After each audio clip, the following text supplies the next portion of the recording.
E aí, recentemente eu terminei o prefácio aqui do livro da Christiane F. Missão cumprida, por enquanto. Mas eu me peguei aqui vendo, antes de começar de fato o relato da Christiane aqui no livro, né, que é a história dela, tem aqui a acusação contra a Christiane, né, e em seguida o resumo do julgamento. A acusação, como a gente pode ver, se dá pelo fato dela ser usuária de heroína na época, né? O fato dela ser usuária, comprar droga e fazer uso, já tornava ela criminosa. Já é aí um aspecto para a gente pensar e repensar, né? Esse sujeito que faz uso abusivo, uso crônico, ou mesmo numa dependência.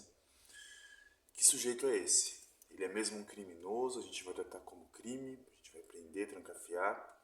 A gente fala aqui de uma menina de 15, 16 anos no máximo aqui, eu acho, nessa época da acusação do julgamento, né, 77, 78. E a gente já comentou um pouquinho no vídeo anterior, né, sobre como essas pessoas, apesar de odiadas, têm uma função social aí. Uma função social um pouco complicada de pensar, mas são usadas pelas pessoas ditas de bem, né, que é o tema do vídeo anterior.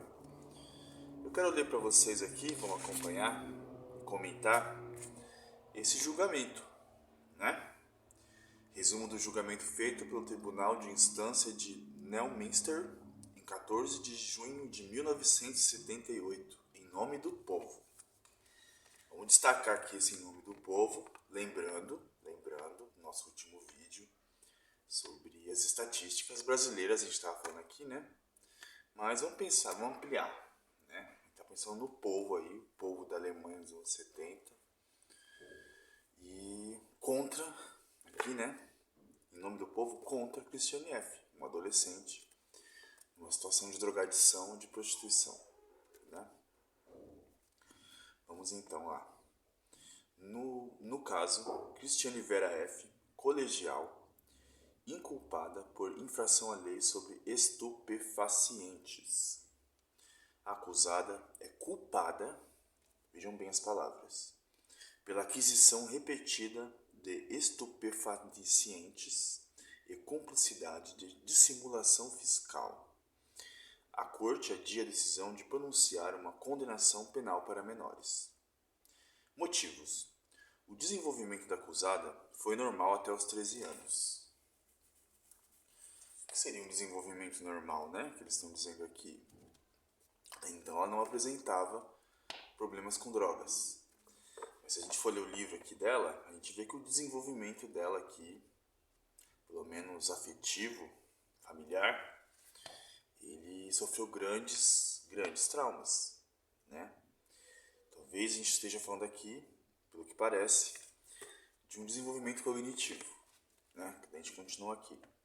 Sua inteligência é superior à média e estava plenamente consciente de que a compra de heroína constituía um ato passível de sanção. Aqueles relacionam o fato da Christiane supostamente ter uma inteligência acima da média como motivador para culpabilizá-la, né? Aqui está dizendo que ela tem uma inteligência superior à média e estava plenamente consciente de que a compra de heroína constituía um ato passível de sanção. Vejam bem como muda, né? A gente falou antes aqui do prefácio, a gente estava falando de uma análise de um psicanalista. E agora a gente está vendo aqui um resumo de um julgamento. A gente pode ver como que é lançada a luz sobre essa questão dentro do âmbito judiciário, né?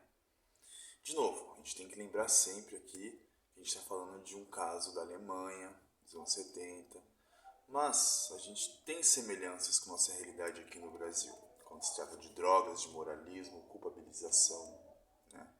Visão de mundo. É muito curioso, né, que se determine aqui que o fato de ela ter consciência de que a heroína poderia lhe acarretar problemas com a lei, já a torna responsável. De certa forma, tem uma responsabilização. Mas a lei aqui, me parece que ela vai sempre numa onda de culpabilizar, né? A lei, ela não... algo que o Rodrigo Alencar disse em algum momento. O Rodrigo Alencar, eu já trouxe aqui o livro dele, Drogas e Pulsão na Modernidade, Psicanálise, A Fome da Alma, um cara que trabalha bastante esse tema, ele diz que o Estado, a lei, o jurídico, ele não vai considerar o desejo do sujeito, né? Ele vai considerar risco. Risco para a sociedade, risco para si mesmo. Bem complexo, né? Mas aí o que a gente faz com isso? O que a gente faz com isso aqui? Entretanto, temos indícios suficientes para pensar que a acusada se encontrava antes de 20 de maio de 76, data de sua maioridade penal, em estado de dependência para com a droga. Aqui a maioridade penal, eu não sei bem dizer qual a idade, né? Mas é na adolescência, não é 18 anos não. Não sei se a partir dos 15, dos 14, né? Vejam bem, como uma sociedade que negligencia as crianças e os jovens tende a determinar que elas são responsáveis a partir de uma certa idade e podem responder criminalmente por isso. É um tema muito denso, é um tema muito complicado, um tema que, aliás, é muito presente aqui na nossa realidade. Essa história de reduzir a maioridade penal, sem questionar o sistema judiciário, o sistema carcerário, sem repensar as formas de recuperação dessas pessoas, né? Vai sempre numa onda de punir, tirar da sociedade, tirar das ruas da sociedade essas pessoas, né, que fazem mal às vistas desse mundo incrível, maravilhoso e meritocrático que a gente vive, né? Pois bem, isso entretanto não excluía nem sua responsabilidade penal, nem sua capacidade de ter consciência de sua culpabilidade. Vejam só, culpabilidade. A gente tem sempre aí a ideia da culpa presente, né? Isso se abrange aqui para nossa realidade. O jovem, a pessoa usuária de drogas, ela vai ser culpabilizada, ela vai ser vista como uma pessoa mau caráter, uma pessoa fraca, uma pessoa, que mais? Endemoniada, uma pessoa criminosa, uma pessoa perigosa. São mitos, são ideias que vai se criando aí sobre essas pessoas, né? E reforça muitas formas de tratamento que são violentas, né? Nesse meio tempo, a acusada percebeu-se de sua situação e se esforçou, por sua própria conta, para se desintoxicar. Isso vai dizendo muito aqui do prefácio também, né? De como os jovens são largados aí à própria sorte. No primeiro momento, se não me engano, a Cristiane, ela tenta se livrar da heroína dentro de casa, com a ajuda da mãe. Inclusive, ela traz o namorado dela para dentro da casa, para os dois se desintoxicarem juntos. A Cristiane passa por alguns tratamentos bem questionáveis, bem complicados, bem complexos.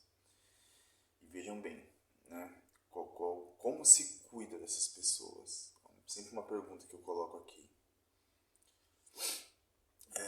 Ela estava, portanto, em perfeitas condições de compreender o caráter repreensível de seu comportamento e agir coerentemente, como se o ser humano, como se nós aqui fôssemos sempre coerentes, né?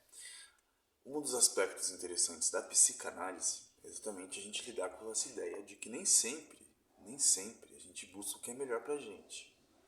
Nem sempre nossas escolhas são tão conscientes assim, tão de acordo com o nosso eu tem como moral e ético. Nem sempre. Há conflitos e há muitas problemáticas envolvidas, como vai sendo colocado aqui, né? É uma simplificação da experiência humana. Acreditar que o fato da Cristiane, com 14, 15 anos, saber que o que ela estava fazendo era contra a lei, torna ela uma pessoa criminosa, culpada e perigosa, né? Muito curioso isso, né? Muito louco isso. Para o futuro, o prognóstico é, ao menos atualmente, favorável, apesar de não se poder excluir a eventualidade de uma recaída. Para o futuro, o prognóstico é, ao menos atualmente, favorável, né? Vocês dão um prognóstico favorável aí para a Cristiane e reconhecem aí uma possibilidade de uma recaída, né? Que é como se chama popularmente, até para algumas instituições, esse retorno da pessoa à drogadição, né? Recaída é um termo que a gente precisa repensar também, né? Porque é um tema que traz aí consigo uma carga moral, vamos dizer, né? Cair, recair. interessante que eu já discuti isso com outras pessoas, com colegas, e se fala muito num retorno às drogas, né? Retornar às drogas, o retorno do recalcado, olha só. A evolução do acusado deverá ser seguida com atenção ao menos durante o próximo período.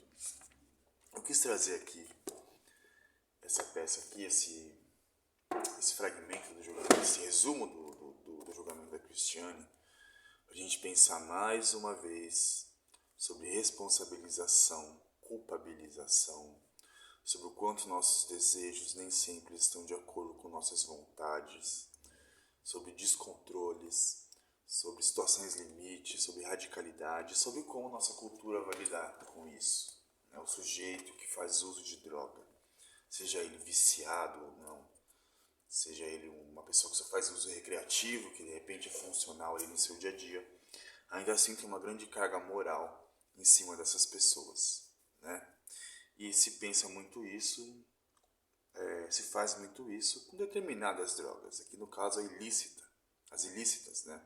Com álcool o moralismo é um pouco menor, existe também, mas tem muitas pessoas alcoolistas que repudiam, odeiam, chutam, simbolicamente, talvez fisicamente, pessoas que são usuários de drogas ilícitas, as drogas que são compradas nas biqueiras e não nos bares ou nas farmácias, né?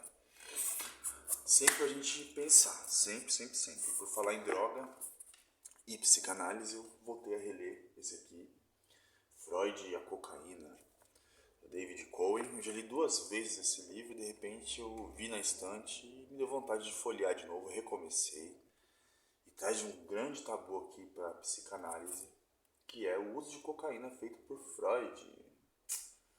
Aqui a gente vai entrar em grandes questões morais, que a ideia aqui é a gente derrubar essas questões morais, inclusive a ideia de que a pessoa que faz uso de drogas é um inútil, é uma pessoa que não tem voz, não tem legitimidade para fazer as coisas. Pelo que parece, Freud, ele fez um uso bastante, digamos, compulsivo de cocaína. Uma coisa que ele tentou apagar da sua história, mas que é resgatada. Muitos críticos da psicanálise de Freud vão usar isso de forma moralista para deslegitimar ainda mais o seu corpo teórico, as suas especulações, se preferirem. Então, assim, será que um drogado, aquela coisa, né? Lembra quando se fala de legalização das drogas, descriminalização das drogas? Vem sempre um moralista lá, da banda da direita, da extrema direita, sei lá de onde, que vai perguntar, né? Aquela pergunta clássica: você entraria num avião se soubesse que o piloto é maconheiro? Como se as pessoas usassem droga assim todo dia, né?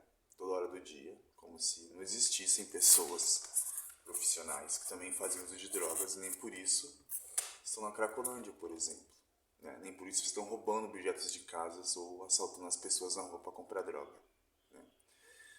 Então, assim, temos um fato aqui muito controverso, que é o uso de cocaína feito por Freud, né? Talvez eu volte aqui para falar um pouquinho disso, mas não nos despedimos da Cristiane, não. Pretendo voltar também com a série de psicanálise. Estamos indo um pouquinho mais com calma, tá bom? Vejo vocês na próxima.